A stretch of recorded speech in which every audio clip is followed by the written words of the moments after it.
各位网友，大家好，今天是2020年10月5号，星期一，欢迎大家参加王健每日观察直播的节目。我们今天的题目是高铁黑洞越来越大，诱发中国财政危机啊，这是一个我们一直在观察的事情啊，这是一个黑犀牛啊，灰犀牛。另外我们再播报一下川普总统的病情。从昨天的记者会到现在，川普医疗团队的信息并不多啊。那么我们大概说一下两件事。关于川普总统的病情有两个主要的信息。第一个信息，医疗团队说，有可能川普总统今天会回白宫啊，继续治疗。这是第一个信息，这个信息很重要。另外一个就是医疗团队在昨天的新闻发布会上公布的信息更多，但是他没有回答一个很重要的问题，就是川普总统有没有吸氧啊？他没有回答这个问题。那么当然，医疗团队展现出一个相对乐观的一个态度啊，具体情况我不说啊，但是我们在这里要分析两件事。第一件事情就是所有人关心的问题啊，川普总统的身体状况到底是怎么样的？虽然有开记者会，但是大家知道啊，其实病情的透明度其实应该是由这个总统后面的这个政治团队负责啊。那到底要发放多少信息出来？我们听到的、看到的肯定不是真相啊，这个没有疑问啊。为什么？因为处于一个这样的关键时刻，医疗团队要受到两方面的制约啊。第一方面的制约来自于川普作为美国现任总统啊，他在国家安全方面的责任，这是一个制约。另外一个制约，川普作为下一任总统共和党的候选人啊，这是两个制约。这两个制约就是说，医疗团队向外发放信息的时候，他受到这两个因素的影响，就是说这两个因素都会阻止他公布一些会影响这两个因素的信息，这两个信息都发布不出去，所以我们能够得到的川普总统的这个信息应该是非常有限，就像加了两个滤镜一样，这两个滤镜会导致这个信息不畅啊，这是美国媒体现在批评这个关于这个总统病情的一个主要的方向。这个方向呢，可以理解吗？可以理解啊，但是对于公众来说啊，这个情况又不可接受啊。为什么？因为总统的身体状况关系到整个国家啊，整个国家的运行，很多因素啊，都受到总统病情的牵制，所以在这个问题上，公众又不能接受，所以这就是一个平衡啊，怎么样去平衡这件事情很重要。当然，昨天的记者会似乎大家觉得有进步，但是情况不理想。我自己的研判有两点啊，第一点，医疗团队试图用这个川普总统回白宫这件事情来淡化这个川普总统的身体状况啊，这是第一个，就是说，给正面信息啊，就是叫什么叫正能量，提供正能量，让大家觉得川普总统的身体在好转，这是医疗团队的在记者会上表现出来的主要的意图。但是一个作为74岁的老人，他感染这个病情，我觉得他如果躺在床上吸氧，我一点都不意外啊，一点都不意外。虽然大家都觉得川普总统的身体还不错啊，但是我不意外啊。这是第一个。第二个，他病情会有一些反复，也不意外。虽然他理论上应该获得最好的医疗条件，但是大家不要忘记了啊，给他提供治疗，医术最好不一定是首先考虑的啊，最先考虑的是什么？最先考虑的一定是安全保密啊。这件事为什么他跑到哪里？跑到军队的医院去。所有的国家领导人啊，他要是出了问题，首先是去军队的医院。原因是什么？保密的问题，保安的问题，其次才是医术的问题啊。那么医术这一块呢，我不觉得他现在没有得到最好的，这个没有问题啊。但是人啊，病情啊，病来如山倒，病去如抽丝，这个问题，但是呢，很多政治因素在后面去发挥影响，所以有些行为啊，你可以看到有些他不一定能够做出最佳的从病情上面做最佳的选择，不一定啊，他很多时候要考虑其他的因素。所以我对川普总统的身体状况，我不觉得是一个非常乐观，就是像记者会展示出来的那么乐观啊。但是我又不觉得他会坏到哪里去啊，因为这里面有两点。第一点，大家知道，他首先说他要回白宫啊，回白宫这件事情肯定是在好转，但是有没有好转到那个地步？不一定啊，这是我的基本的看法啊。关于总统病情啊，这第一个。第二个，我就讲一下黄金周，中国的这个国庆黄金周成绩单啊，成绩单它是这样，4天这个接待游客4亿人次啊，那么铁路发送旅客1.91亿人次。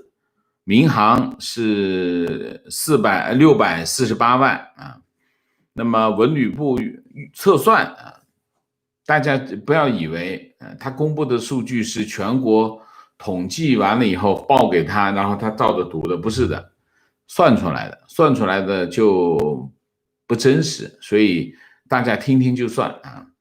他这么测算，4天接待旅客1.1亿人次，实现国内旅游收入4号啊，讲的是4号807亿，综合统计国庆旅游期间4天啊，共接待游客4.25亿人次，同比恢复78%啊，78.4%。那当然这肯定是从美学角度去分析啊。国内旅游收入3120亿，同比恢复68.9%啊，打个5、6折吧，你可以这么说吧啊。虽然我们在网上已经看到好多这个旅游景点已经人满为患啊，但是我不觉得，如果我们要看全国的形势来看，我不觉得他说恢复70%啊，旅游收入恢复70%。68.9啊，这个人次恢复78.4%，我觉得打个5、6折就差不多了啊。银联的数据，10月1号、2号，银联交易额6287亿，同比增长11.8%。10月1号当天，银联交易额3300亿，同比增长15.5%。同比增长我就不相信，这是鬼话。好，我们讲今天的主题啊，今天的主题是关于这个高铁。中国一直把高铁当做一个制度优胜的其中一个反应啊，说你看中国的高铁很厉害，那么中国有很自主知识产权的技术啊，然后又获得了非常大规模的覆盖，然后你看非常方便中国的市民出行啊，这里面说对了一半，说真实的是一半另外一半他没有说啊，我们今天就讲另外一半。那么这个他说真的一半呢，就是真的覆盖了这么多啊，有这么多，而且真的提供了便利，这个没有错啊。但是自主知识产权，我觉得他所谓的自主知识产权大概60%-70%是偷的啊，另外30%-40%呢是签了保密协议，对方不能说的啊。所以中国所谓的自主知识产权呢，90%是假的啊。所以这个就大家就听一下就算了啊。那我们为什么讲高铁？高铁这件事情很严重啊，为什么？8月13号，国铁集团，大家知道国铁集团是一个中国规模最大的国企啊，它原来叫铁道部，一翻牌子就叫国铁集团，然后再成立一个铁道的管理部门啊，管理部门其实是发改委下面的一个部门去管这么大的一个原来的部级单位。那么这个部级单位呢，实际上现在还是部级单位，它是因为它是国企啊，所以它的这个董事长还是个部长级的官员啊，所以基本上就是翻了个牌子啊，然后政府对他的责任就减少了，主要是权限变成有一部分管理权限跑到上面去了。那么国铁集团发布了一个东西，叫什么呢？新时代交通强国铁路先行规划纲要。我们把新时代去掉啊，也把这个交通强国去掉，就是铁路规划纲要，其实就是国铁集团这个做了一个中长期规划啊，中长期规划应该是，那么他提出什么呢？到2035年，就是15年内啊。全国铁路网达到20万公里，其中高铁7万公里。关键在哪里？关键在个高铁7万公里，这是个非常危险后果的事情。两个后果，第一个后果，这个高铁的债务会达到历史，就是国铁集团的债务将会达到多少？10万亿啊，10万亿。那么高铁的畸形发展会对中央和地方的财政造成巨大的压力，也就是说，这块黑洞会不断的吞噬财政资源，对中国产生非常大的影响。我们今天就讲这个啊。那么国铁的规划纲要呢，它有2件事情有问题。第一件事情，它越权。就国铁的规划纲要，它应该是在什么之下？它应该在全国的这个交通规划纲要之下。那么实际上，在2016年7月份，发改委、交通部这个中国铁路总公司共同发布了一个什么东西呢？由国务院办公会议通过的中国中长期铁路网的规划，中长期规划，铁路网规划。它这个规划呢是国务院公布的，国务院公布的那只是国家的中长期规划。中长期的规划它是这么定的，它定的是2020年中国的铁路网规模要达到15万公里，那么其中高铁3万公里，到2030年铁路网要达到20万公里，然后高铁4.5万公里。那么目前就是到去年年底去年7月，中国的铁路网达到14.14万公里其中高铁3万6千公里。那么2020年就是今年，它这个2016年公布的这个中长期规划里面，2020年要达到多少呢？达到15万公里。可是到今年呢，2020年这个去年只达到14万公里，也就是说今年是不可能完成15万公里的这个目标的这第一个就是中长期规划。2016年公布了一个中长期规划，到今年这个规划完成了没有？没完成没完成呢。但是它的高铁，它里面规划高铁是3万公里，高铁到今年已经完成了36000公里，也就是说高铁已经超额完成，但普通铁路没有完成啊，没有完成。那么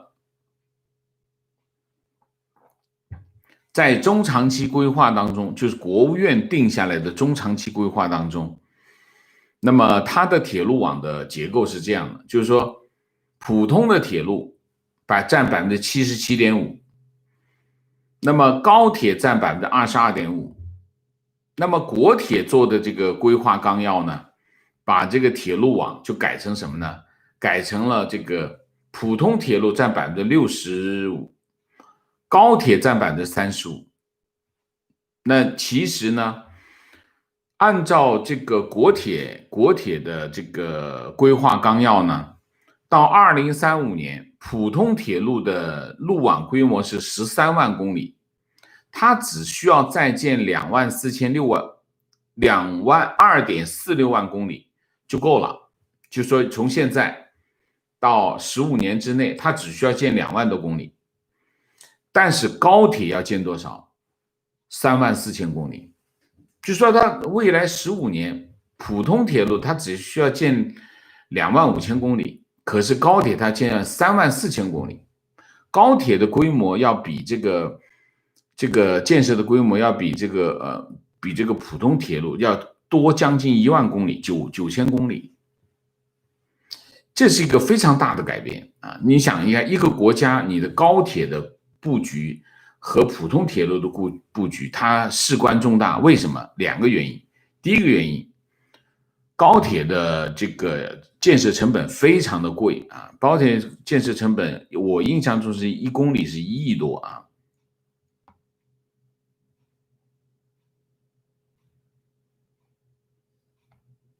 1.5亿啊，1亿5千万高铁，普通铁路呢大概是7000万啊，那么相差巨大，这是第一个，成本差异非常大，这第一条。第二条，中国现在的高铁只能载客，不能载货，也就意味着什么？如果你停止铺普通高铁，也就是说你的货运的规模会减少，就是说。大家知道，你经济在持续增长，那么货运需求是在增加的。货运需求增加，当你货运需求增加的时候，你铁路的修建没有跟上，那意味着什么？意味着你铁路在市场上占的这个比例，货运这个比率在下降啊，那这是一个很危险的事情啊。那么首先，你想，它是个铁路总公司啊。国务院公布了一个中长期规划，有一个规划，中长期规划它要算账的，都是一样，都是要算，国铁也是要算，但是它首先要定个目标再来算。那么你国铁把这个国务院的中长期规划给改了，你有没有这权利呢？当然没有啊，这是越权行为，这是第一个。第二个，国铁集团的这个规划其实是违背了什么呢？违背了目前中国的这个运输市场的规律和需要。这里面有2点。第一点，我们先说美国啊，美国是个公路高度发达的国家，美国是个汽车轮子上的国家，一个这么公路运输这么发达的国家，大家知道吗？美国的铁路货运占整个市场的货运规模的40%，就说它一个公路运输这么发达的国家，铁路运输仍然占40%。为什么？因为铁路在一些低值货品和长途运输是具有优势的，所以我们经常衡量一个国家的铁路，它是不是有比较优势，看什么呢？看这个国家的铁路货运的距离啊，它距离越长，就说我运一笔货从这里拉到那里，看这距离长不长，距离越长效益越高，这就是铁路运输的优势。那么中国的情况是什么？中国的情况是2005年铁路在整个货运市场当中占60%，啊，然后从2006年、2005年占60%，然后就每年以3%的速度在下跌，跌到2016年，铁路占整个货运市场的只剩下了17%，所以大家要知道为什么中国的运输成本那么高。中国的运输成本占整个的，我们说占整个商品的价格多少？13%啊，13%，这是一个国家，就是说你整体运行成本占这个运输占整个社会的运行成本的13%，基本上是最高的。原因是什么？原因就在这些地方你出现了问题，就是你本来货运你应该放到火车上运会很便宜，可是你没有放到火车上运，放到用汽车去运。汽车当然烧什么？汽车是烧汽油的，然后你还跑高速公路，高速公路要收费的，那你成本就非常的高。所以为什么运输成本在中国 GDP 13%，这是非常危险的一件事情。这你会影响整个经济的竞争力啊，因为它的结构的问题。然后怎么办？为什么会造成这个后果？就是说造成后果的2个原因。第一个原因就是他的钱拿去干什么去了？这10几年拿钱干嘛？去盖高铁了。就是铁路的资源全部拿去修高铁。你修高铁的后果是什么？就不能运货，中国的高铁都不能运货。那你钱拿去运高铁，你没有修普通的铁路，那你普通铁路就没有跟上这个需求的增长。你没有跟上需求的增长，你很多的时候你接不到货运，这个货物就跑到哪里去？市场跑到公路上去了。然后呢，那整个国家的这个效率就非常的低。2017年发现这个情况下去不行，政府就采取行政手段，这就是现在中国做事情就是一个这样的无能的状态，采取行政手段，公转铁，就是把货运从公路往铁路上赶。到了2019年，就去年，铁路的这个货运的周转量已经提升到21%了啊，从我们之前讲的17%啊，回升到了21.56%。那么公路的份额仍然保持在12%啊，42%啊。它的代价是什么？它是代价是原来呢距离太短的货运铁路不接，它现在怎么办？它接了啊，短途它也接，短途一接，大家知道短途其实效率是很低的啊。那么代价是什么？就是铁路货运的平均运距缩小，你一接短途，那么运距就减少。2017年是多少？730公里，就是说一笔货物我运输的距离平均就其实已经跌到了730公里，到了2019年降到多少？696公里，就已经不足700公里啊，700公里，它的这个运输效率就不高了，就不高了。然后呢，另外一个后果是什么？另外一个后果就是负债。我们一直知道这个国铁集团的负债一直是宇宙最高。那么2005年其实当时的债务是4800亿，不到4800亿啊。到了2019年，去年是55000亿，大数55000亿。去年整个国铁集团赚了多少钱？国铁集团的资产我们都天文数字算不过来。去年总共赚了多少钱？盈利是多少？25亿啊！为什么？其实它是亏损的，亏了多少钱？我算过，它应该每年大概亏5000亿，亏5000亿左右啊，亏5000亿，怎么个亏法呢？但是它账面是仍然是盈利25亿啊。当然，一个国铁这么大的集团盈利25亿也非常可耻。为什么？这边有2笔账，一笔账是什么？利率。国铁集团借的钱全部来自于国有银行。它现在的平均利率是多少？平均利率是 1.76， 平均国铁集团的举债。那么公路收费公路的利率是多少？ 4.64， 也就是说它大概是有3% 的这个优惠，就是补贴，就是国有银行通过利率优惠补贴国企就补贴国铁集团。优惠了多少钱呢？如果把这笔钱，把这个国铁集团的利率转换成什么呢？转换成这个收费公路的利率的话，那么国铁集团每年的这个利息支出是2551亿，现在的利息支出不到1000亿，也就中间差了1500亿，1500多亿啊。那么如果你用回这个市场利率的话，国铁集团现在每年会亏多少？2500亿，这利率这一块啊，利率这一块。另外还有一块政府补贴啊，政府每年在第4季度给他补贴多少呢？给他补贴大概是1500亿左右，这两者一加大概是4000亿。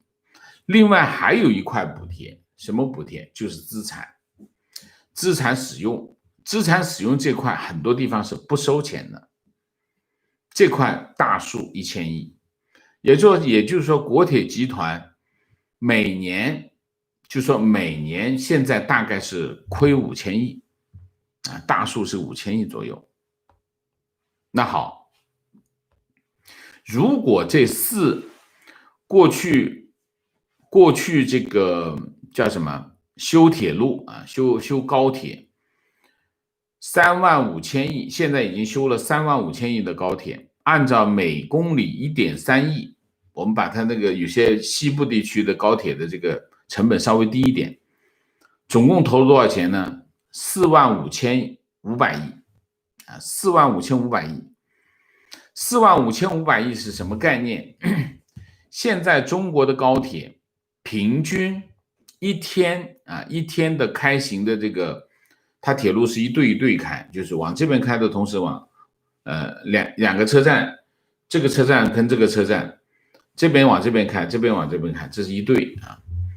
平均高铁每天开多少？开16对，不到16对，16对以下。16对以下是什么概念呢？就是这个铁路的运能只有40%啊，10%，就是它本来是可以开160对，但其实它只开了16对，大概是这样。这是个巨大的浪费，因为特别是在西部地区啊，北部、西部，目前所有的高铁都是亏损的啊，所有的高铁都在亏损。特别是像西北，因为它开行的这个太少了，有的一天只开1对、2对，它连电费都付不起，且不要说其他的了，就是它连电费都付不起，整个中国的高铁都在亏损，只有一条高铁是挣钱，就是京沪，从北京到上海，这个高铁是挣钱，其他全在亏钱。为什么？因为成本高，它首先是什么？你必须大量的人口在上面跑，坐着高铁持续的做大量的密集的运输，你才有机会挣钱，否则的话你就是赔钱，全部都在赔钱。那么实际上，为什么？你看，第一个，这里有2个问题。第一个问题，中国需要高铁吗？中国需要高铁，但是在人口稠密的东部地区可以跑高铁，但是就算是人口稠密的地区，你高铁密集到这个地步，意味着什么？意味着客源的分散，客源一分散，每条高铁都在赔钱，所以只有一条高铁是挣钱，其他高铁全部都在赔钱，因为人口不够，成本太高，成本越高，你对人口的要求越高。所以能够满足这个条件的铁路只有一条，就京沪高铁。所以为什么全部都亏损？那么为什么这种情况之下，国铁很愿意建这个高铁，还愿意这个国铁集团它冒天下之大不韪？为什么？国务院都制定了中长期规划，他把这中长期规划改掉，把钱放到高铁上去，不修普通铁路，它积极性很高。积极性高的原因在哪里？原因是现在呢实行什么高铁采取那个叫什么网运分离。网运分离是什么意思呢？就是现在主干线中央政府掏钱已经修完了，现在剩下的修的高铁全是谁掏钱？地方政府掏钱。地方政府掏钱修铁路，买这个上面跑的这个火车、高铁车厢、火车头，全部地方政府掏钱。地方政府很积极，国铁集团不用掏钱，国铁集团只负责运营。所以是未来我们刚才讲，如果按照我们把这个之前的这个高铁的这个成本再往下压，原来是将近1.5亿，然后1.6亿，最初建设的时候1.6亿，那么后来降到1.4亿啊，1.4亿。现在我们按照1.1亿，就是你继续下降啊，继续下降，降到1.1亿来算。那么未来的这个要修的这些高铁总的规模是多少？3.75万亿。3.75万亿，3.75万亿谁来掏？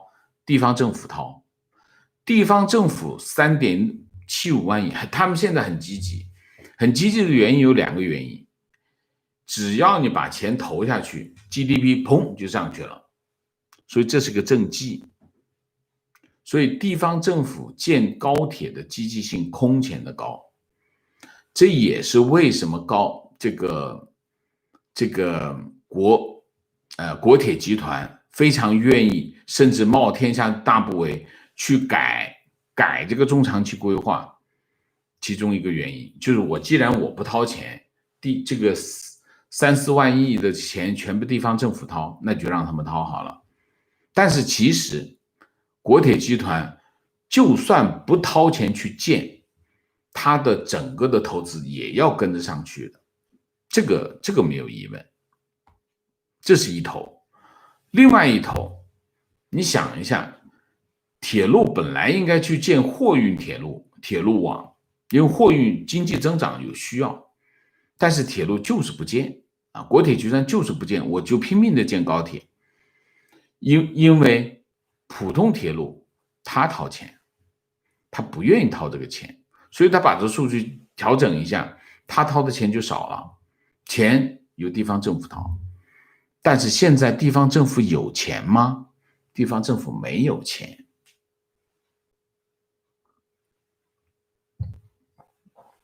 地方政府什么概念呢？地方政府现在省级政府处于一个维持状态，市级政府处于危机状态，县级政府处于停摆状态，基本上地方政府是一个这样的状况。那么你3-4万亿这个投下去意味着什么？意味着省级政府的这个财政状况那就要崩溃，就是一个这样的情况。所以我们讲国铁集团的这个中长期规划里面，第一，罔顾国家利益。什么叫国家利益？就怎么样一个铁路公司，这个国营的垄断性的铁路公司，他首先要做的是什么？他首先要做的是怎么样有利于这个国家的运营，这才是国家利益啊。那他不管，他按照他的利益，他个体的利益来去做他觉得有好处的事情。所以这就说明什么？这非常鲜明的告诉大家，国有企业它并不是以国家利益为依归的，它仍然是以自己的利益。你看地方政府也不是以国家利益为依归，它也是以自己的利益为依归。你看地方政府它使劲的修高铁，原因是什么？原因只有一个，官员的政绩。然后你看国企也是一样，国企它并没有考虑国家利益，它考虑的是什么？它也是考虑它的政绩。哎，我的这个债务没那么高了，我算是一个政绩。所以你可以从这件事情看到两点。第一点，就所谓的集中力量办大事，其实是什么？其实这里面就少了一个非常重要的环节，是什么环节？就是讨论的环节。其实这件事情容易看出来吗？很容易看出来。中国养那么多的铁路专家，随随便便扒了一个出来，都能把这些事情讲得清清楚楚、明明白白。但是就是没人讲啊，没有人讲，因为没有讨论的环节，没有讨论的环节，这件事情就没有人去制衡它，这件事情就这么发生。这是第一条，就是说所谓集中力量办大事的后果是什么？就是这个后果。所以虽然普通的老百姓不知道，我觉得好像跟我没关系，其实是有关系的。为什么？因为为什么你看一下哈，为什么经常我们在新闻里面看见什么呢？看见这个种苹果的果农哭着把这几万斤、几十万斤的苹果扔到坑里埋掉，可是你在城市里面几块钱的苹果，十几块钱的苹果你都要买，原因是什么？原因跟这个就有关系。为什么？运输成本太高，运输成本导致什么？导致这个农产品运不出来，它没有利益。中间商一算这个账，你只能3分钱卖给我，我才能挣这个钱。果农说3分钱我还不如卖的，我不如让它烂掉。于是你就可以看到这种情况，还有牛奶啊，这些都是这个原因啊，都是这些原因。所以你可以看所谓的集中力量办大事，你通过这些事情你都能看到，这就是制度性的缺陷。这是第一条。第二条，你可以看哈，中国通过这个投资来拉动经济增长的模式没变，仍然是那一套。如果十四五规划仍然朝着这个方向走的话，就说啊，我这个双循环以内循环为主，那就需要大量的投资。如果真的需要这样大量投资的话，大家知道意味着什么吗？政府的债务和国企的债务将失去控制，那个后果是非常严重的，最终会反映在哪里？最终会反映在人民币汇率上，就是人民币汇率会因为政府的债务和国企的债务失控而出现一个非常守不住的情况。人民币汇率要守不住的话，那就是金融危机啊！这就是我们为什么今天要讲这个题目的原因。好吧，那我们今天大体上就把这个主题讲完，总结一下三个。第一个，川普总统的病情啊，那么现在播报讲的是他可能今天回白宫继续治疗，继续办公，他没有转移过权力给任何人啊，所以这第一个就是白宫尽量的给外界传递一个正面的信息，但是到底怎么样，我们要看川普总统到底什么时候回去啊？这是第一个。第二个新闻就是国庆黄金周啊，国庆黄金周在恢复啊，整体的旅游经济在恢复，但是恢复多少不好说。以目前情况来看，大概的4-5成可能会有啊，4-5成可能会有。这是第二个。第三个就是今天的主题，就是国铁集团制定了一个这个中长期的规划，而这个中长期的规划修改了国务院2016年制定的中长期规划，那么也就是继续加大对高铁的投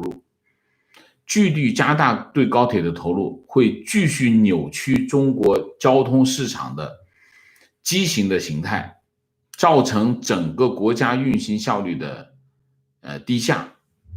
另外，地方政府的债务将失控啊，将失去控制。这就是我们今天的3个主题啊。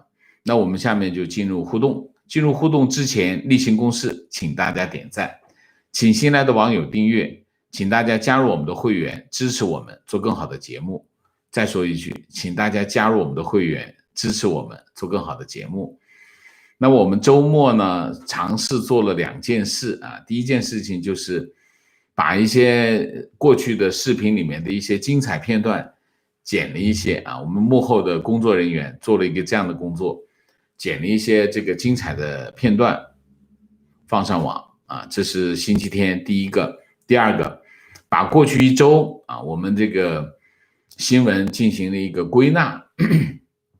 那么归纳之后啊，星期天也放上去啊。这样的话呢，让大家在周末呢能够第一个精彩片段呢，主要是能够让大家 recall 啊，叫看回回想一下当时发生的一些我们觉得还有比较精简的句子啊，重新让大家 recall。那么我们在每个精彩片段下面也会有完整的视频，如果觉得还需要看的话，我们可以在我们的图片这个视频解说里面有完整的链接，大家可以再去看。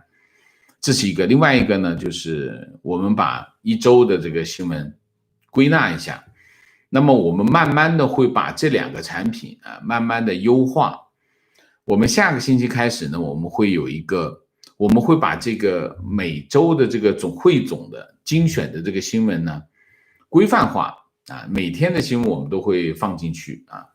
另外一个呢，还会把我们网友互动的这个部分再归纳起来，就变成2个啊，一个是新闻，一个是网友爆料或者是互动啊。我这个产品我们还在摸索，所以我们会尽量的把互动的内容也放进去，因为我们互动的内容实在是非常的精彩，所以这个是会发生的事情。然后就是精彩片段我们会经常不一定会在星期天发，比如说我们基本上看到有一些不错的就会剪下来发出来啊，大概就是这样。就是我们希望能够在我们现有的条件下不断的改善我们的产品啊，跟大家报告一下啊。那么我们下面就进入互动之后，请大家不要聊天，尽量精简啊，4个情况、问题、观点、情绪，好吗 ？OK。那么今天看看大家有什么高见啊？明谢一下，马卫成，谢谢984 degree， 谢谢啊，姥姥王，谢谢一日不见如隔三秋，老师好，大家好啊，姥姥王好啊 ，John Snow， 谢谢归人666，谢谢苏 Kevin， 谢谢听了大半年，终于有机会赞助，感谢王老师梳理中共逻辑跟危害，我反共已经很多年。但是很多因果关系跟原理是从老师这边视频才理清的。祝福王老师保持身体健康，持续授课。好，谢谢你，谢谢你。杰西菜，谢谢啊。邓丹，谢谢。王老师为什么今天说高铁？是因为国庆长假吗？我们看到一些资料啊，这是一方面。另外一方面也是觉得。国庆长假也是个原因，但主要的原因是因为有些数据我们看到还是有危险、有风险。这件事情就是说，你可以看到啊，国铁的就高铁这件事情，其实那些数据全是公开的，大家可以去慢慢的梳理啊，这里面可以梳理出很多很多的资料，很多很多的看法来。高铁这件事情是一个。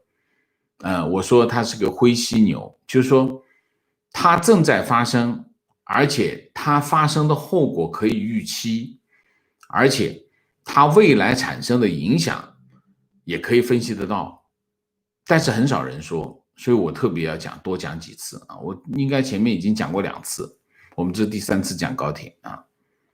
情况：中国大陆高铁线路里只有京沪高铁真正意义上挣钱，其他都不挣钱。很多是巨亏，都亏，就是亏多亏少的问题啊。巨亏的是很长线路的，就是往西边去的很长的线路都亏损啊。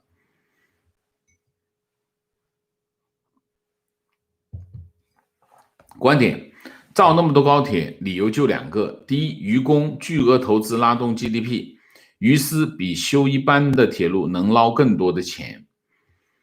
能捞更多的钱我不知道，但是肯定是对地方官员有，就是说于私的话，对地方官员有政绩啊，我觉得这个可能是捞钱都是一样捞钱啊，捞钱都是一样捞钱啊，只不过呢，就是说捞钱从不同的，只要你想捞钱，官员只要想捞钱，他就有办法。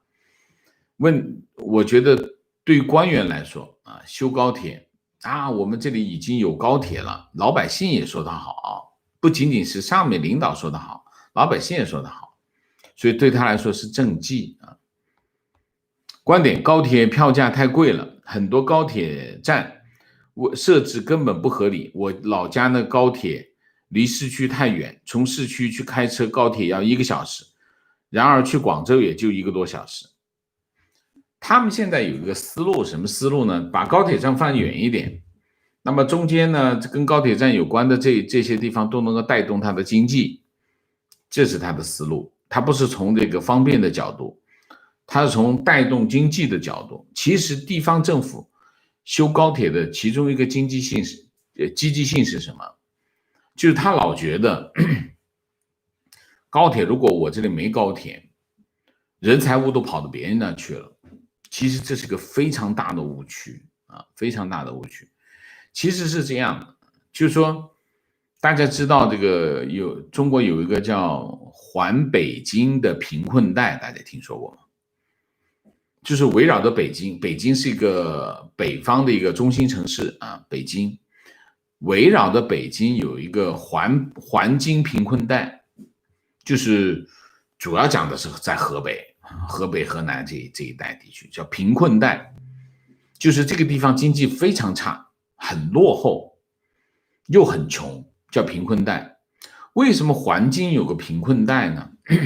因为首先第一点，北方经济本来就不发达啊，整体的北方经济没有南方经济发达，北方经济主要还是官府经济啊，就是国营经济、官府经济，这历来如此。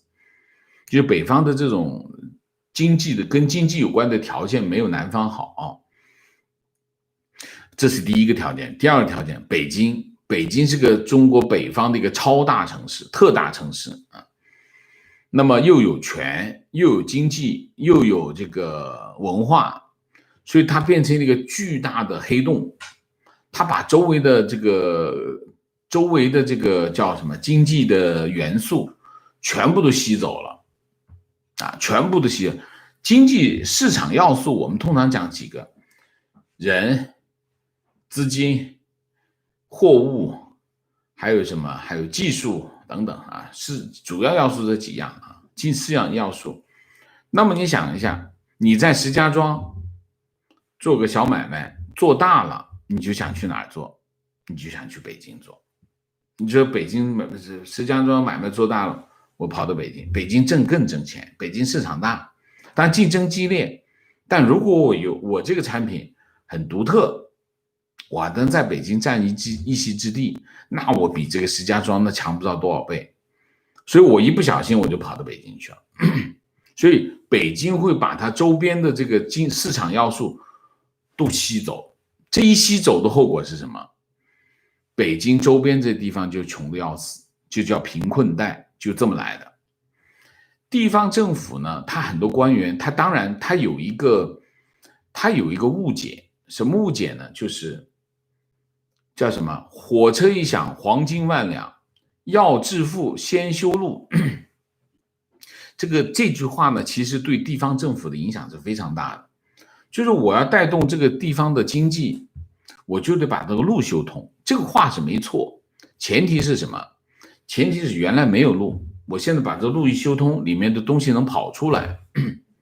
但是你别忘了，你如果里面是穷的叮当响，啥都没有，那你修这条路没问题。但是你里面已经自成一局，自成一格，自己有自己的经济循环。你这个经济循环和这个大城市一连通，结果是什么呀？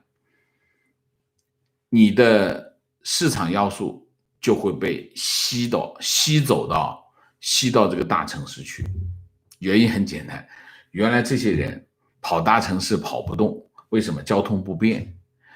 你现在交通一变了，他就往大城市跑。为什么？大城市各个条件都好，它会形成一个吸引力。它资金，我原来在这2万块钱，我在做个小本经营，一年挣个1、2千块钱，哎，觉得还挺好，一个月挣个1、2千块钱挺好。跑到大城市一看，哇，10万块钱，我要是投个10万块钱，我一个月可能挣2、3万、2、3千块、3、4千万块钱，你说他跑不跑？肯定跑。这就是比较效应。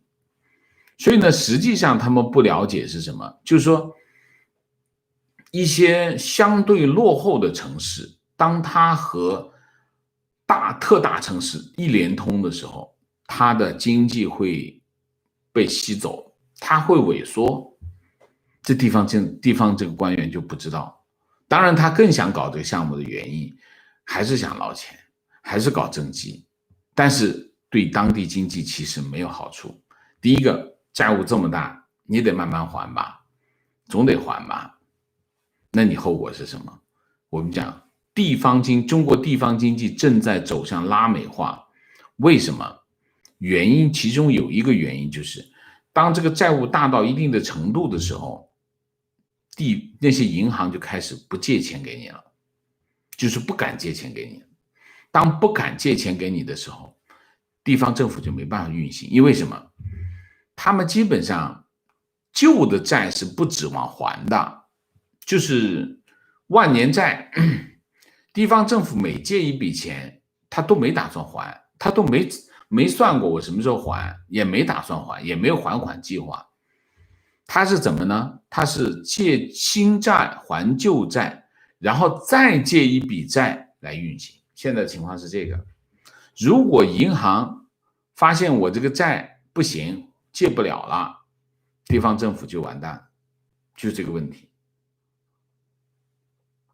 那么这些银行什么时候会不借钱给他们呢？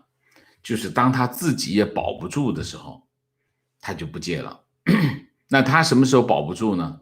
那你翻过来看人民币就知道了。所以大家要留意人民币，原因就在这里啊。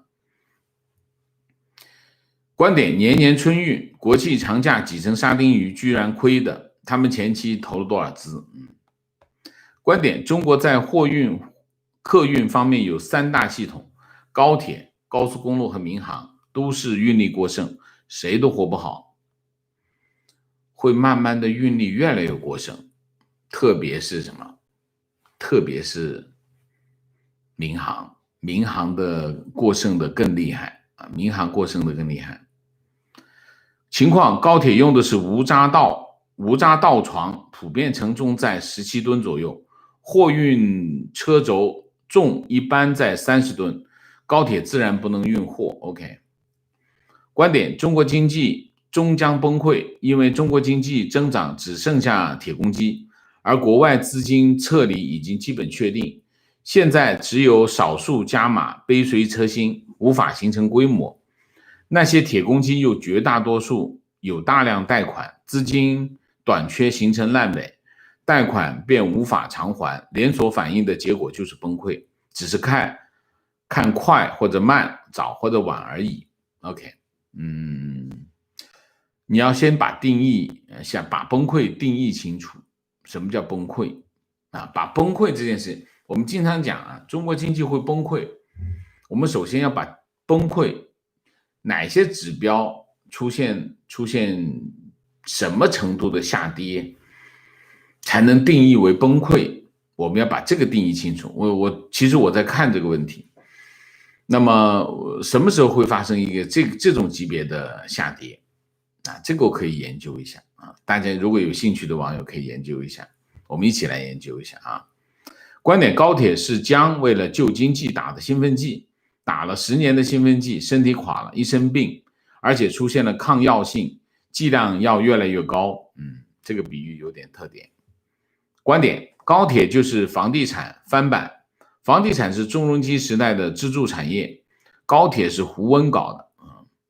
观点：所谓集中力量办大事，恰恰不遵从经济规律，而是拍脑袋的长官意志。基本上是好大喜功，人为政府贴金，同时摄取小集团的利益。情绪粉红老是喜欢吹嘘中国基建和高铁，可是后续养护的费用却只字不提，这种中国式自嗨实在令人厌恶啊！问题，南车北车的垄断式合并没有什么道理，是进步还是有没有什么道理啊？是进步还是倒退？南车北车合并，南船北船合并啊，还有什么这个叫电网合并啊，就是全部合并。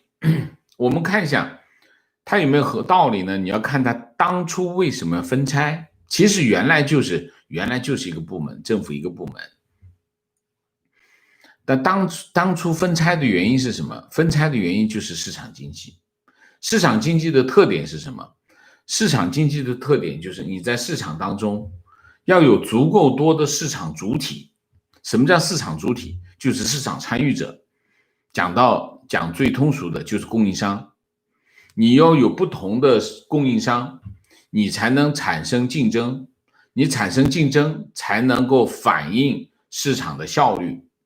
就是说效率低的，产品质量不好的，效率低的，那被市场淘汰，效率高的获得更多的市场份额啊，就是你要保持它有足够多的市场主体，这个市场经济才能玩下去。那么原来是计划经济怎么办呢？那就把这个原来一家公司分拆为二，原来是一家邮电部，分拆成若干家公司，中国电信、中国移动、中国联通、中国网通等等，拆成若干家公司，若干家公司你们之间互相竞争，这就是当初为什么要分拆的原因。分拆的目的是什么？推广市场经济，把市场引入到这些领域，原来的垄断领域。那你现在合并是什么意思？原来其实南车北车本来就应该继续分拆。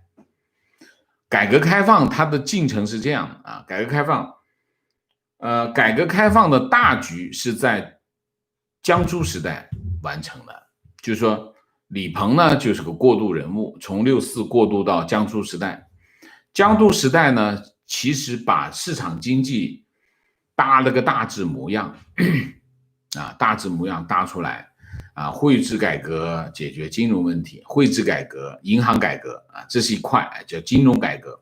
金融改革解决了银行跟汇率的两个问题，然后呢，国企改革就是一件事，切断财政给国际的补贴，这第二。第三个就建立整个市场体系，把各个政府部门进行重新梳理。所以这一系列啊，当然政府这中央跟地方的关系就是分税制啊，建立新的税制，基本上搭出一个模样来。中国改革应该是怎么发展？正常的路径应该是这样。好，这个胡温把这件做了个5、6成吧。好，到了胡温时代应该是在5、6成的基础上继续往前推，往前推进这些改革，然后就慢慢的这个转型，就是你现在转到这儿，继续往前推就继续往这边转。胡温时代呢，温就啥都不懂，温其实完全不懂经济啊，就秘书出身。温家宝是学地质的啊，他一直在当秘书，国务院秘书长啊，当这些做这个中办主任啊，当这种角色，所以他对经济完全不懂。这个胡呢，就生活在这个江泽民的阴影之下，无所作为，他也没有太大的抱负。所以这件事情呢就没有往前推，没有往前推的后果是什么？大家要知道，改革是个进程。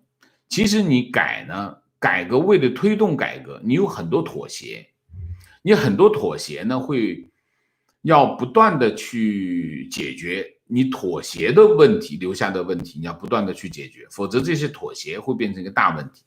我们举个例子，就是卖地。原来呢，地方政府，我们说这个中央政府跟地方政府一刀切啊，从中间开，一分为二你一半我一半。其实呢，地方政府要办80%的事情，结果他只拿到了50%的钱。中央政府呢，他只需要办20%的事情，却他拿到50%的钱。他为什么？中央政府有权啊，我是领导啊，我得多切一点。地方政府想造反也不敢。所以为什么中国天天讲政治？讲政治为什么天天讲统一？为什么要反独？反这个独，反那个独？其实大家都是漂亮口号。其实讲到底就是一条利，就是中央政府为什么要取得这么大的权利，是因为要多拿点钱。好，中央政府拿了50%，那怎么办呢？那给地方政府，地方政府说你这样搞我没有办法过啊，过不下去，找中央机谈，中央机长，要不这样吧，就我们现在土地出让呢，就不进预算。就你自己当小金库，你自己去调节吧。我们现在不是这个住房制度改革吗？以后呢，这个房地产就会发展起来。房地产发展起来呢，这个土地收入会越来越高。你们要看长远。这中共你不经常讲这种话吗？这个故事一讲下去，哎，地方政府说行，那就行吧，那这土地收入就不进预算。不进预算就进什么？进小金库，就叫基金收入，当基金收入收。这一下子呢，中国的财政状况为什么是这样的畸形？就是当初改革留了一个这样的尾巴，中国的叫法叫尾巴，这个尾巴就变成了一个巨大的毒瘤。这就是为什么现在会有高房价，高房价就跟这个有关系，跟谁没关系？跟中间这一刀切的有关系。地方政府就疯了，哎，那我就使劲把房价搞上去，这个金库不就大了吗？我觉得日子能过吗？这里面都是政治，这也是改革的问题。改到就说胡温其实呢，胡温没有继续推动改革的后果就是什么？就是原来的妥协都变成了问题。这个问题到了这个习近平的时代呢，他不仅仅把问题原来的妥协变成问题，他不仅仅把那问题解决掉，他不解决问题，他把问题变成了什么？变成了他的垫脚石，就干脆我就直接回计划经济算了，他是这么个想法。所以你现在看到中国的这个进程大概就是一个这样，这3代领导人他们大概的角色就是这个角色。所以中国改革面临的一个什么问题？中国不是改革回头的问题，也不是改革回潮的问题，是反改革的问题。中国习近平最大的问题不是他向左转的问题。以前我没找的词儿就是怎么去描述习近平他现在的国策的方向。我最后找到这个词儿是什么？就是反改革。就把改革的事情改掉推倒，我重新建一套基于他理解的社会主义往前走，大概是一个这样的意思啊。所以你可以看到现在的很多的行为，就是如果归纳的话，就叫反改革。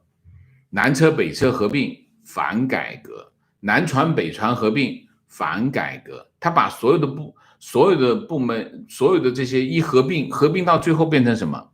变成一个政府部门就可以了，那就没有企业了，就全部都变成政府部门了，那不就是计划经济吗？就是这样子啊。提问：高铁坑填不上破产，对中国1、2线房地产冲击如何？那就不知道这个两者之间怎么联系呀？联系不起来，我找不到他们那个连接点呀。观点：中共就是挖东墙补西墙，全是洞。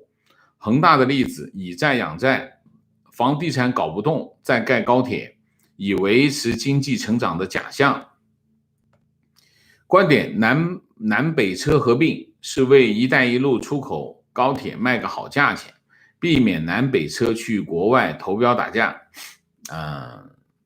当然所有的合并都是一个目的，什么目的？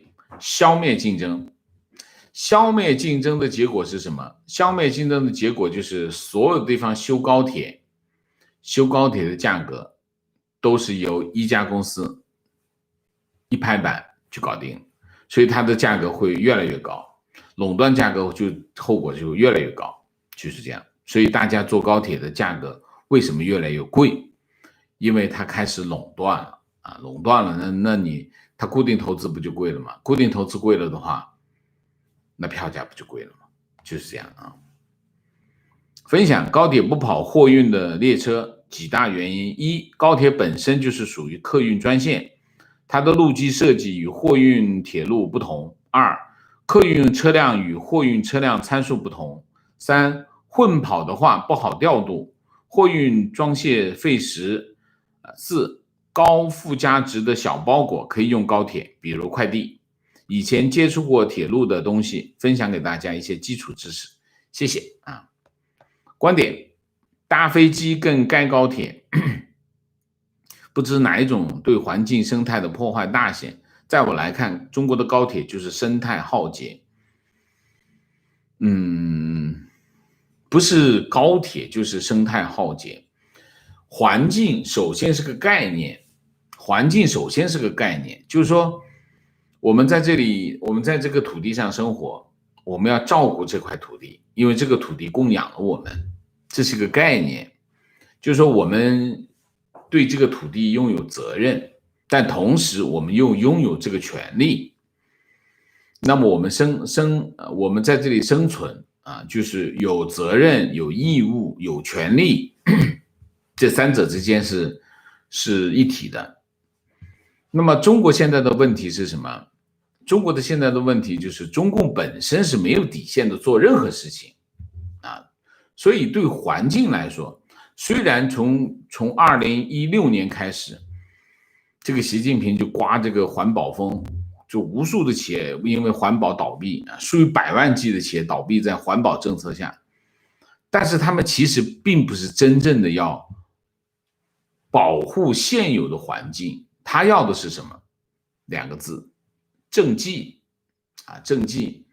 我今天看人民日报有一个新闻说，这个现在这个天气晴朗的这个时候越来越好啊，讲一堆这样的话啊。其实这背后全是钱的问题啊。什么原因啊？当然你一看这个数字就知道，我们就会心的一笑，哦，现在天气晴朗，工厂不开工嘛，啊，就是说我们到现在中国都没有公布一个报告的真实的情况，就是城市的污染到底从哪里来。其实城市污染，汽车污染有没有？当然有，汽车喷烟当然会污染空气，但是真正对一个城市的污染来自于哪里？来自于工厂。来自于什么工厂？钢铁厂、化工厂、重化工业，全部都是重污染。重化工业理论上来说全是国企啊，共和国长子啊，共和国长子，你理论上你就投点钱，把这个污染的问题解决掉呗。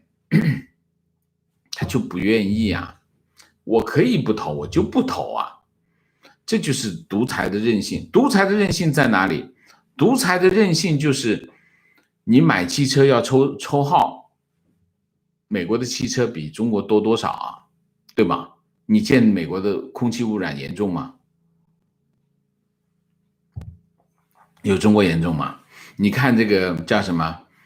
这个开那个叫什么峰会？北京一开这个重要国际会议，马上天气就晴朗，你怎么控制的？说是禁止开车，胡扯啊！那是河北的钢厂全部关门啊，不让开工，北京马上就天晴啊，马上就空气就蓝得像加州一样了。原因是什么？这根本原因大家知道，城市的空气污染全部来自于哪里？来自于重化工业，重化工业才是这件事情70%-80%的这个污染源。但是他就捏什么？捏你买汽车，控制汽车可以啊，但是你要告诉大家真相，真正的真相是什么？就是中华工业，中华工业全是国企，它要有一个，比如说钢厂你要买一个脱硫装置，把这个你烧这个焦炭的硫要脱掉，你才不会喷有害物体出来。他不愿意装，要花钱，国企就这么任性，所以呢，就把这个账算在谁身上？算在小汽车城市里面的汽车的头上。所以为什么有这么严格的限行限购的措施？其实真相不是这个，所以这是一堆的问题在这里头。所以我们来看环保，中国的环保政策就是头痛医脚，脚痛医手，就是一个这样的政策。这个政策只是为了完成它的政绩，它跟环保对环境的中共对环境的态度，就和他对人民的态度是没有区别的，就是拿来用而已。你以前原来做这个环保的这 NGO 那些人多惨，这90年代2000年左右，那有一批这个 NGO 跑到中国去做这个环保的这种推广，那中共抓起来一点都不客气，打得一塌糊涂。那个时候环保议题跟意见人士是一样的，为什么？是觉得我这个时候我要血腥的进行原始积累，你不能碰我，一碰我这个我就得抓你。那个时候是这样的情况，所以情况就像中国汽油没有除硫系统一样，高铁运行时产生巨大的磁场，长期乘坐会有致癌的可能。为节省成本，这套除磁系统没有安装，所以高铁骗局多，一样的。中共没有把人当人看，所以这是一切的根本。中共它的核心就是一条维持我的政权，以这个以外所有的事情他都不上心，都是策略啊。情况法国的高铁 TGV 也很发达，但是法国铁路公司 SNCF 也是持续赔钱，因为为了减少汽车污染而吸引大家坐铁路运输，所以高铁票价不能太高，特别是法国面积也不大，汽车可以去任何地方，所以法国高铁也是靠国家补贴，特别是疫情以来，要求高铁一律只能卖一半的票，保证邻座没有别人，减少污染，减少感染机会啊。情况，云南国庆期间旅游情况非常惨淡，因为瑞丽疫情9月中旬爆发，导致很多游客取消国庆订单，某些 4A 级景点游客流量与去年相比只为1/10不到。情况，我铁路上的同学今年到现在没有拿过全薪，一定是这样。你想一下，铁路是非常严重的污染源，所以铁路其实应该是恢复的最慢的。铁路恢复的最慢，大家想，在铁路上工作的人，那情况是，可以想象啊。情况，昨天给老婆去看个新电影《我的家乡》，4个篇幅，看得我热血沸腾。和去年那个我和我的祖国类似，现在墙内除了出版、网络审查，就连电影这类艺术成品都设计的让国人爱国爱党，厉害了我的国。还好我常看王老师节目，要不真觉得厉害了我的国。难怪墙内的人民很少有正确的世界观价值观。感谢王老师的节目，让一部分像我一样翻墙出来的人知道了一些真相，有些许独立思考能力。 OK， 谢谢啊。观点，东京和巴黎也是2个大黑洞，与北京不同的是，法国和日本的地方上也很富，只是首都太强。日本的情况是两个问题啊。日本第一个就是老龄化啊，老龄化非常严重。第二个问题就是人口向东京聚集啊，向大城市聚集，然后地方经济就会受到很大的影响。就是其实你看日本很多地方，剩下了一些零零星星的老人，所以很多城市、很多县啊，有些村落啊都废弃了，原因就是这个原因啊。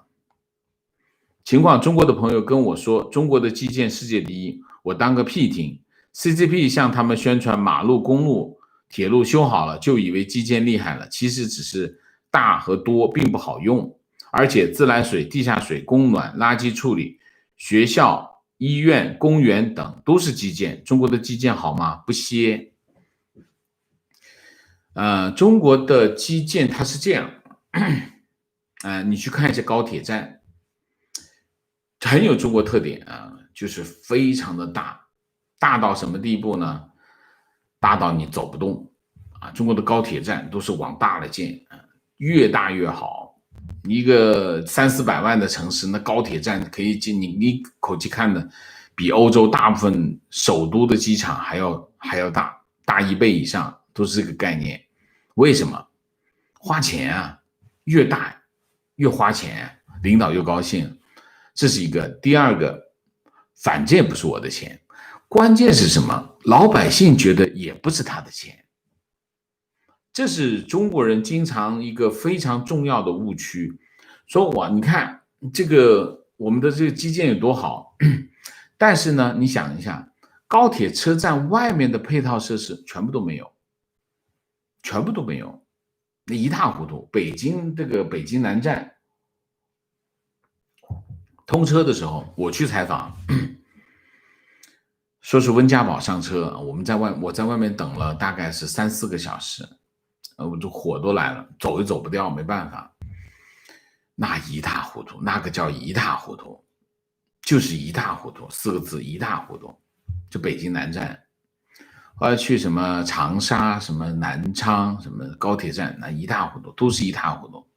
你只是远远的看一个很宏大的建筑，仅此而已，除了这个以外啥都没有。所以中国的基建水平属于什么呢？属于0和1的问题，就是有的问题。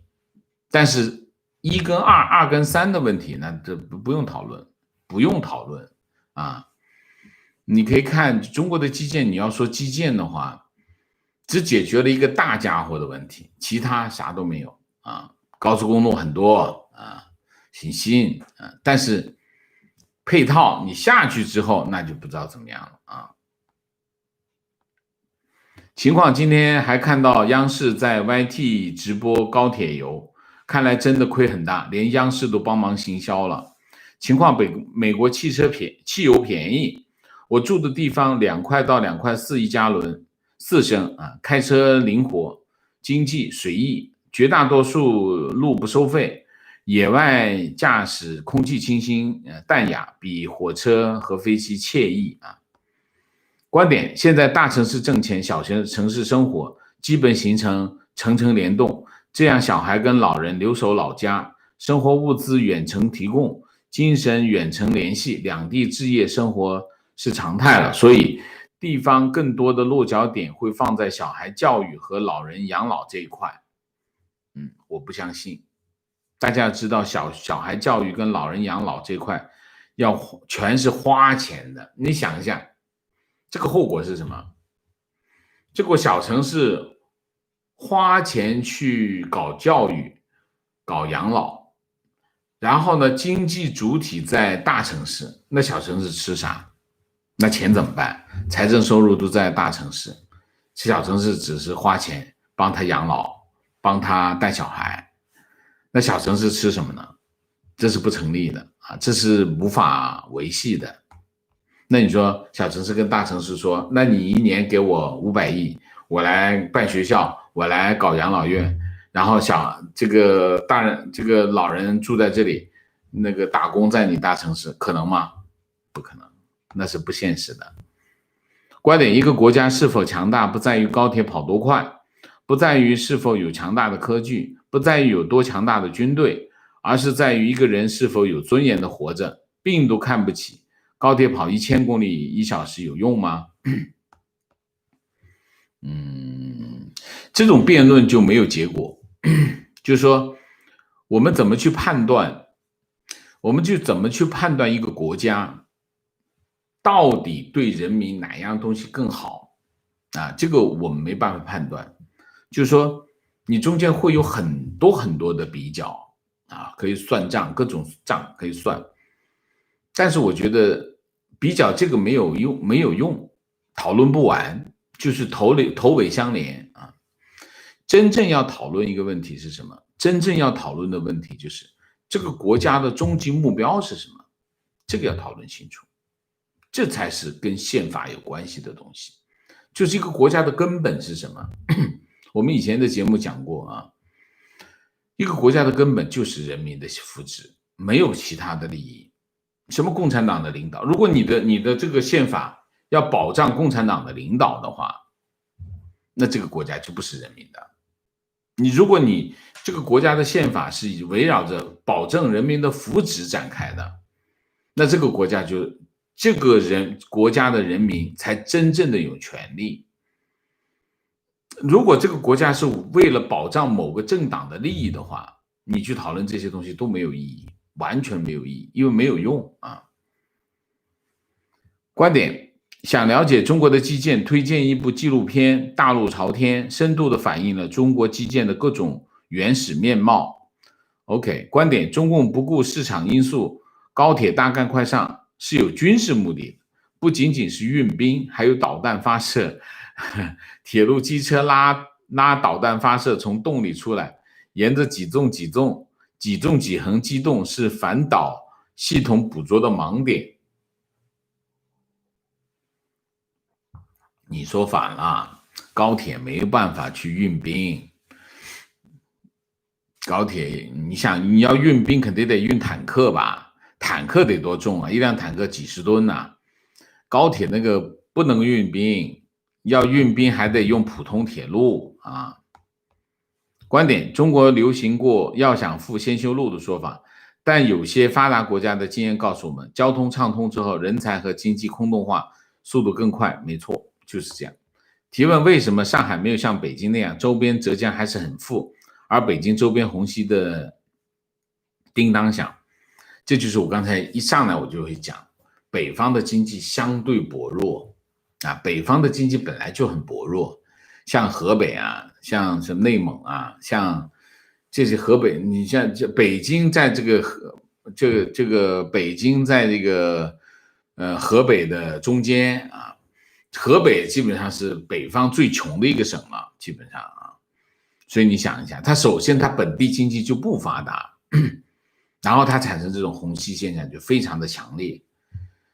但是你想一下，上海所处的这个位置啊，这边是浙江，这边是江苏，浙江跟江苏是中国两个经济强省，特别是浙江，浙江更厉害，而且民营经济最发达，江苏也很强，江苏也非常强，所以你看都是前五名，前五名就跑来跑去都这几个城市，广东、浙江、江苏、山东这几个城市一直是最强的这前五名。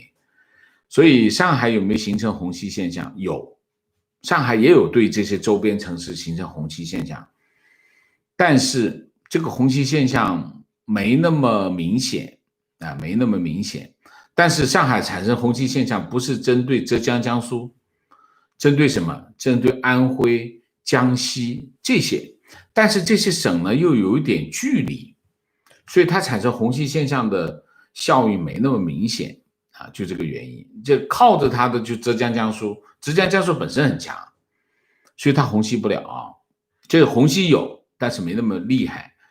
但是远一点，像安徽啊，像这些江西啊这些地方，它会产生吗？也会产生，但是又有点地理上的距离，所以没那么明显啊。提问：中国领导人的健康情况是国家最高机密，为什么美国的总统健康情况比老百姓的隐私还透明得多？那是啊，他是公众人物啊。它关系到一个国家的安危，所以美国总统的健康情况需要透明度啊，需要透明度。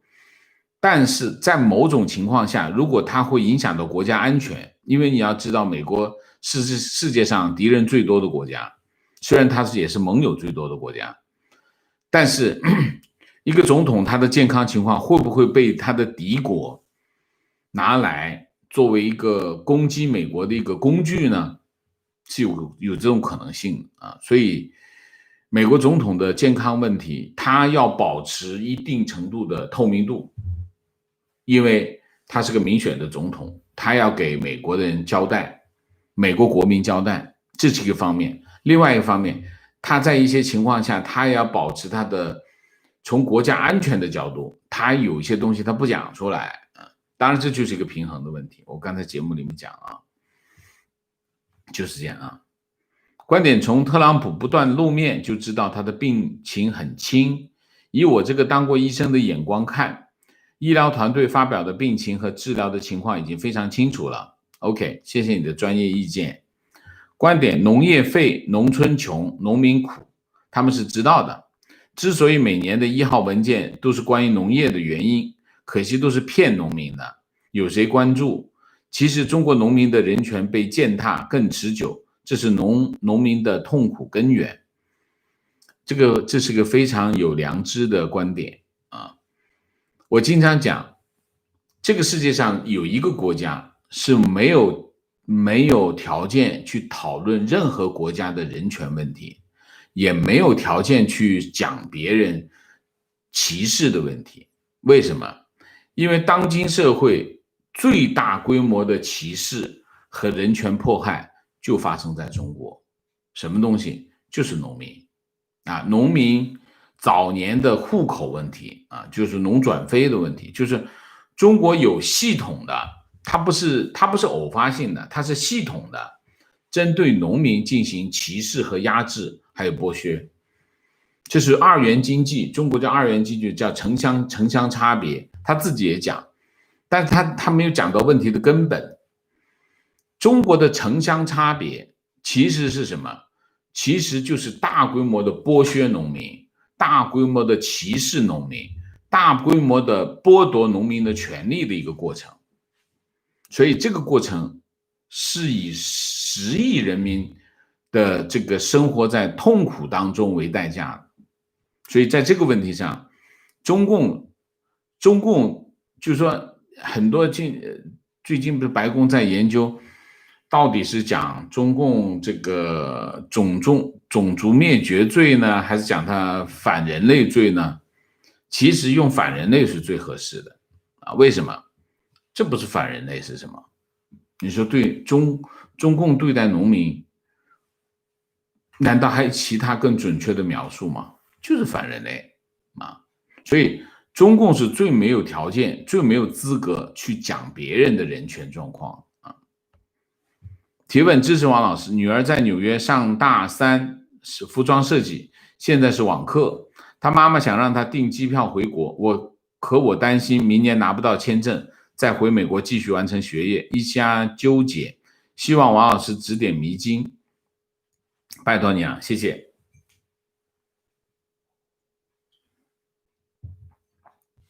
我还是那句话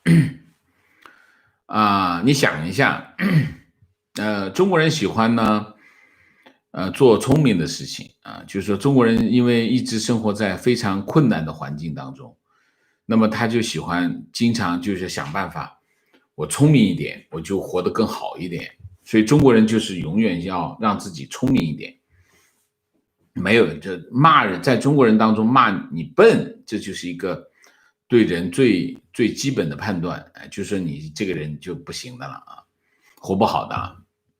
同样的道理啊，就是说你女儿在纽约上大3的服装设计啊，上的网课，一上网课呢就觉得我在美国呢，这个又有疫情，然后生活成本又贵啊，然后这个又上网课啊，其实网课我在哪儿不能上，大概就是一件这样的想法。这里面有2点我给你建议，第一个建议就是你对中美关系是怎么看？美国在不断的收紧中国学生的签证政策啊，这是个趋势。那未来会怎么样？我不知道啊，但是收紧这个趋势是没问题的。所以你女儿要是回去，有回不来的风险，就是她没办法完成学业的风险，这是你第一个要考虑的事情。第二个要考虑的事情就是，如果那些纽约的孩子怎么办？他们怎么过？就是说，你说啊，我女儿在纽约啊，那么女儿疫情很严重啊，那我可以让她回中国啊，中国现在已经搞定了，啊，这中国人是普遍的想法。那我问你，那家在纽约的这些孩子怎么办？他们也跑中国去吗？这是个问题。家在纽约的这个孩子，或者家在新泽西州的这个孩子，或者家在华盛顿州的孩子，他们怎么办？他们回华盛顿吗？没区别吧？那你想一下，你跑到这个国家去读书，中国有疫情的时候，你就跑到美国来，美国有疫情，你跑回中国去，你到底想干嘛？你把这个问题想一下，你不可以跟纽约的那个孩子一样在纽约生活吗？如果你把这个问题想明白了，你自己自然就会选择，好不好？那我就不知道，中国人总是想优待一下啊，我是这么觉得，就是说，在所有的人群当中啊，就是中国人很精明，很精明，但是中国人真的缺乏智慧，我们需要想更多一点，我们需要更大一点的图画。还有一点就是，我发现，在美国只有中国人最紧张，那吓得半死啊，吓得半死。我在美国的朋友都是，你看的就是吓得半死，全是中国人啊。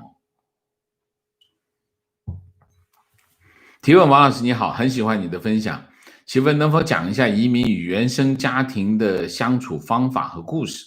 海外华人应该会遇到一些这方面的问题。OK， 好吧，我们讲不完了啊，我们剩下的我就请大家去这个社区看吧，好吧？明谢 Roger， 谢谢王老师星期六的会员节目《生活放过了谁》，让我得到很多收获，谢谢，也建议大家加入会员，谢谢 Roger。Heartland， 谢谢鱼子，谢谢 Kiki， 谢谢。